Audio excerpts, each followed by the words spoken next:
This is Miss Jerri with Life on the Road Recruiting. Hey, in this video, I'm going to talk to you about step 5 and step 6. I have a lot of drivers that come to me out of the SAP program and they have completed steps 1 through 4. Now they need to understand what steps 5 and step 6 look like. Every single day, I'm gonna make something great. That's my way.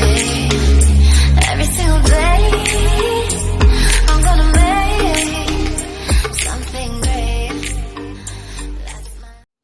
All right, so before we get into this video, I want to make sure that you turn on your post notifications, hit that bell, and subscribe to our channel so that you can get notified when we drop new videos at Life on the Road Recruiting.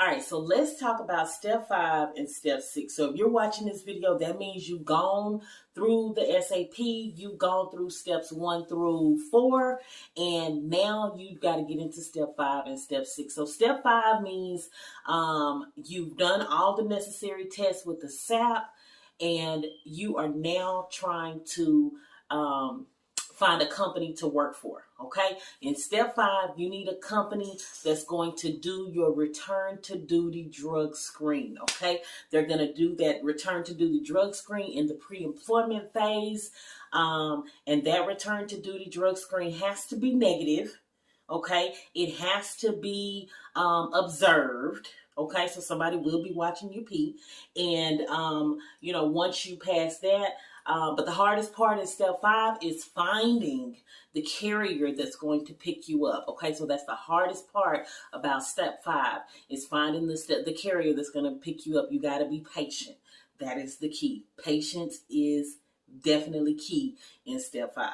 Okay, one thing that I'm going to make sure that you need to know in step 5 is that you, when you're finding that carrier, all right, when you find that carrier, you want to make sure they do a couple of things. One, that you do an application, okay, that you do an application and that you sign releases so that they can go and pull your information, okay? They can't run reports without your consent. There's a lot of carriers out here that are just saying, hey, small carriers. When I say carriers, I mean small carriers that are saying, give me your license, text me over your license, and we'll run your driver record without doing the releases, okay? It's important that they do those releases. The DOT requires that they get those releases. So they can't just say, send me your license, I'm sending it over to the insurance company to see if we can get you approved. No, it don't work like that.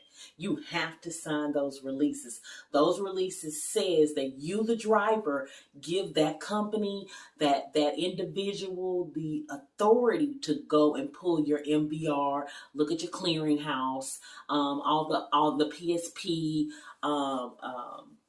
the PSP crash report, all of those things. They cannot pull it unless you give them consent, okay?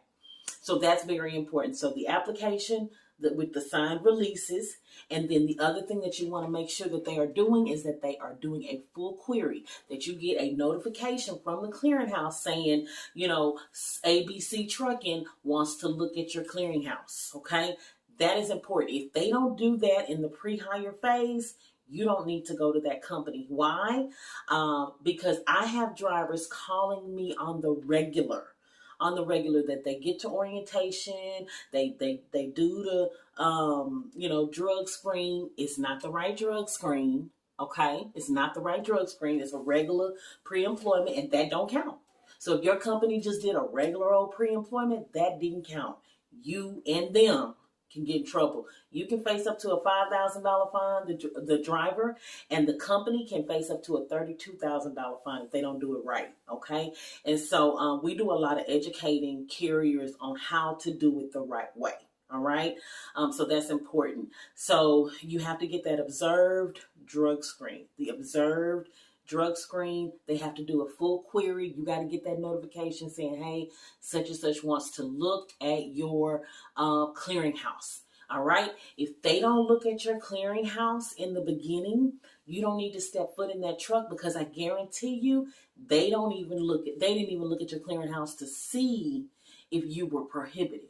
All right, and we have drivers call us all the time saying, Miss Jerri, my thing still say excuse me, still say prohibited, and they done I'm out here driving. What should I do?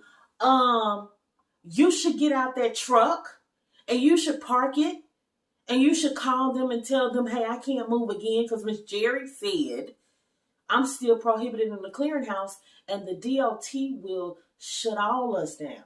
Okay, so it's important that you do not get step foot in the truck until you personally go check yourself that you took the observe, and you look on that paper.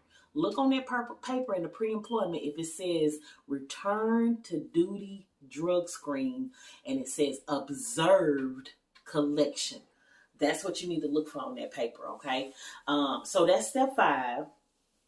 You're looking for a company, return to duty. Once you get that company, once you take that drug screen, that observed collection, return to duty drug screen, it comes back. They then go over and switch it in the clearinghouse from prohibited to active. So it'll turn green. All right. If you see the green light, you good. Okay. You good if you see the green light. All right. Now, step 6 is your follow-up testing. So when you're going through the SAP says, Lord, my dog is going crazy. Somebody must be at the door. When you're going through step 6, the SAP says, okay, there's follow-up treatments that he or she needs to do for the next however so long, they say. But the DOT says there has to be a minimum of 6 drug screens over the course of 12 months, and they got to be observed. Okay, those 6 does not include your random, your random selections, because you also go into a random pool and you got to do random drug testing as well. So those 6 are not included in that. So whatever your SAP says you have to do, you got to do it plus the randoms. Now the randoms will more than likely once you fail the drug screen, everything gonna be observed. So your random's gonna be observed, everything is gonna be observed. So keep that in mind. But yeah, so I wanted to share step 5 and step 6, drop some nuggets to you and share some information, because I have so many drivers that are coming and not real sure about what 5 and 6 look like. Okay, don't be hopping around all these different companies after you get somewhere, simply because that's a paperwork nightmare. It messes up your testings. You do a test over here, a random over here. You do one observed over there.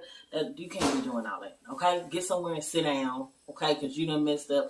You need to get somewhere and sit down. You need to get a company that's gonna that you're gonna stick around with. Get that over with. Okay, you don't want that hanging over your head. That's like probation.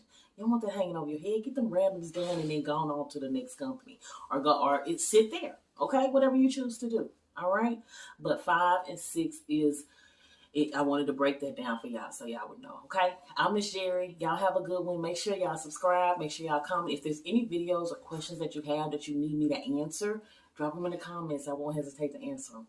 All right, y'all. Y'all have a great day. Bye bye.